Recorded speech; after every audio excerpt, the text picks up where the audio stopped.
domingo, comprar de graça. Abra sua Bíblia em Isaías capítulo 55. Antes de ler o capítulo 55 de Isaías, eu quero ler para vocês o último verso de Isaías 54. O último verso de Isaías 54, verso 17, diz assim: toda ferramenta preparada contra ti não prosperará.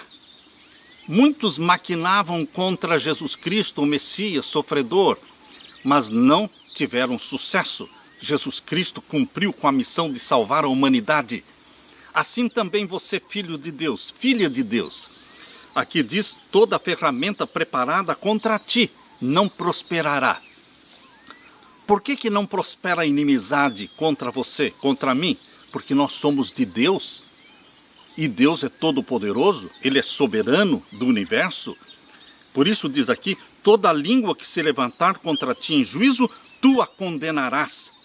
Esta é a herança dos servos do Senhor, esta é a nossa herança. E a sua justiça que vem de mim, diz o Senhor.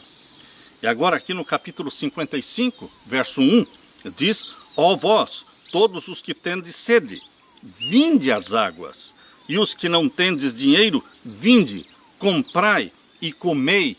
Sim, vinde e comprai sem dinheiro e sem preço vinho e leite. Vejam aqui o convite que Jesus Cristo está fazendo para você. Você está cansado? Você está oprimido? Você está desanimado? Você está sobrecarregado com os fardos dos seus pecados? Vinde às águas. Vinde às águas. E os que não têm dinheiro, venham. Não precisa de dinheiro para comprar a salvação, porque a salvação já foi comprada pelo ouro do sangue de Jesus Cristo. A salvação nos chega de graça. Para você e para mim, a salvação é de graça. Para Jesus não foi de graça. Para Jesus custou-lhe o sangue na cruz derramado. Custou-lhe realmente tornar-se homem. Queridos, houve um alto preço foi pago pela nossa salvação para que ela chegasse para você de graça, gratuitamente. Por isso aqui diz, vinde e comprai sem dinheiro, sem preço. E o verso 2 diz, por que gastais o dinheiro naquilo que não é pão? Por que investirmos naquilo que não traz salvação? A nossa vida na terra deve ser espelhada na vida de Jesus. Ele não tinha luxo, ele não desperdiçava dinheiro, ele viveu de uma forma econômica, ele viveu de uma forma em que pudesse cumprir com a missão que o Pai lhe dera, e ele cumpriu com esta missão. Nós também deveremos usar cada centavo que Deus coloca na nossa mão, usá-lo de forma consciente, econômica e fiel, para aliviar o aflito, para propagar a pregação do Evangelho no mundo e não pensarmos somente no nosso conforto, no luxo. Queridos, aqui diz, por que gastais o dinheiro naquilo que não é pão? Seja um mordomo fiel, para que você realmente receba a recompensa do mordomo fiel.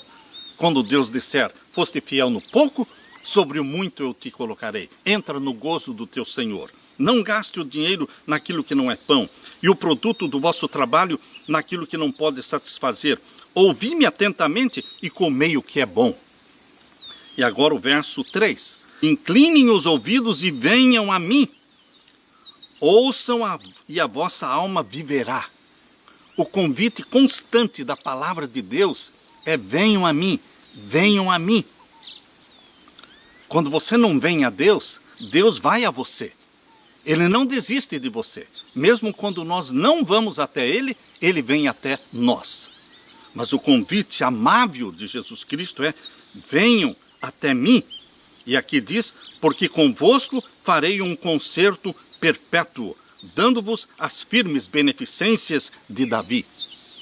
Todas as promessas feitas para Davi, para o renovo de Davi, para o Messias, como filho do Deus vivo, essas beneficências, estas promessas pertencem a você e a mim. E agora o verso 6. Buscai ao Senhor enquanto se pode achar, invocai-o enquanto está perto. Busque a Jesus Cristo. de madrugada, de manhãzinha, antes de nascer o sol. Que quando o sol nascer, você já esteja ajoelhado na presença de Deus, cantando hinos de louvor, buscando o batismo do Espírito Santo, buscando a santidade de Deus na sua vida. Busque ao Senhor. Não viva como se Jesus Cristo nunca fosse voltar, ou se Jesus Cristo fosse voltar daqui a muitos anos, a muitas décadas. Não, queridos, viva na presença de Jesus Cristo plenamente cada dia. Busque ao Senhor enquanto se pode achar. Invocai-o enquanto está perto. E agora o verso 7. Deixe o ímpio o seu caminho. Lembre-se que quando Deus escreveu esta profecia através de Isaías, não estava falando do pagão. Foi uma profecia escrita para o povo escolhido de Deus. Portanto, esta mensagem é para o povo escolhido de Deus hoje. Aplicamos esta mensagem para a igreja de Deus hoje. Vejam o que Deus fala. Deixe o ímpio o seu caminho. Quer dizer que existiam ímpios entre o povo de Israel. Existem ímpios ainda dentro da igreja, que estão na igreja, mas ainda não foram convertidos pela graça de nosso Senhor Jesus Cristo. E o apelo de Deus é: deixe o ímpio cristão. Ímpio cristão, é isso mesmo. Pessoas ímpias dentro do povo de Deus. Deus está apelando. Deixe o ímpio o seu caminho e o homem maligno os seus pensamentos. Existia no Israel literal homens malignos, de maus pensamentos.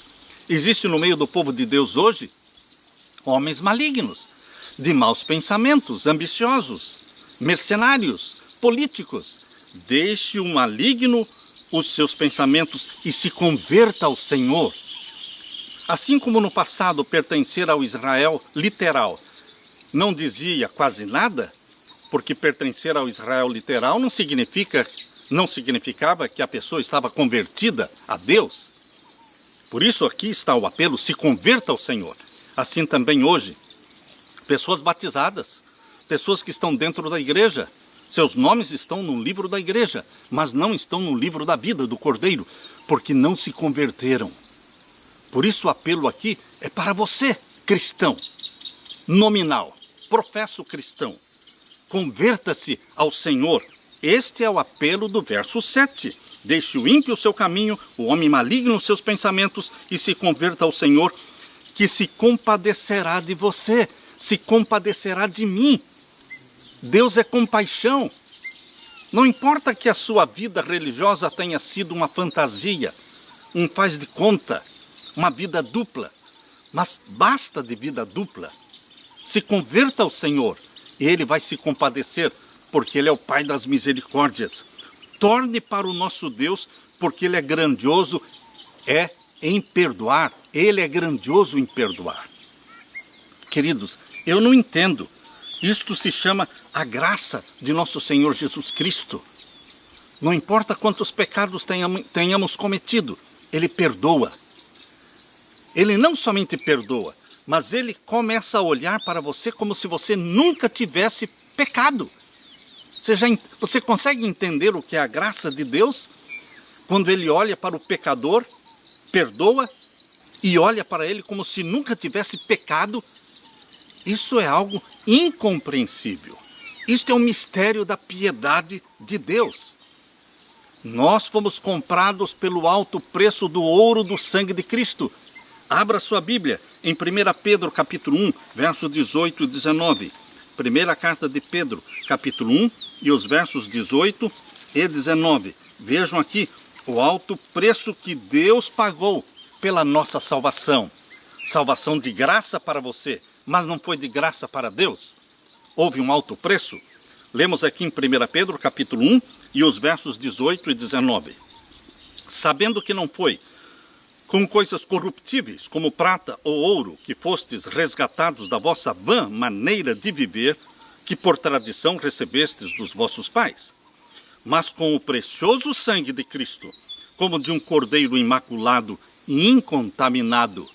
Jesus Cristo viveu uma vida imaculada, incontaminada. Aqui está dizendo o Cordeiro de Deus, imaculado, incontaminado, nasceu santo e viveu vida santa, sem nunca ter pecado. E ele só morreu porque ele assumiu os nossos pecados. Ele se tornou pecado na cruz do Calvário. Queridos, por isso ele morreu. Porque ele, sem os nossos pecados, ele não teria morrido, porque ele era imaculado, incontaminado, santo. Este é o preço da salvação que foi pago por Jesus Cristo na cruz do Calvário. E queridos, nós lemos ainda em Efésios capítulo 2, versos 8 e 9. Abra sua Bíblia. Efésios capítulo 2 e os versos 8 e 9. Aqui nós lemos: porque pela graça sois salvos.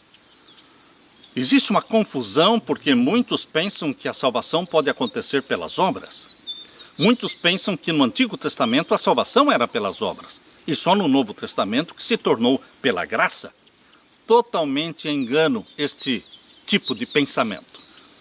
Desde o Jardim do Éden, durante todo o período do Antigo Testamento, a salvação sempre foi pelo sangue do Cordeiro. Lembram-se vocês que o Cordeiro foi morto no Jardim do Éden? Lembram-se vocês que Abraão sacrificou o Cordeiro no lugar de Isaque? Lembram-se vocês que existiu o sacrifício da manhã, o sacrifício da tarde, às 9 da manhã e às 3 da tarde, no santuário terrestre, construído por Moisés, no templo? Queridos, sempre a morte do Cordeiro. Sempre no plano de Deus a salvação foi pela graça. Nunca houve salvação pelas obras. Queridos, Jesus Cristo está dizendo aqui em Efésios capítulo 2, verso 8, porque pela graça sois salvos, por meio da fé. E isto não vem de vós, é dom de Deus. Não vem das obras, para que ninguém se glorie.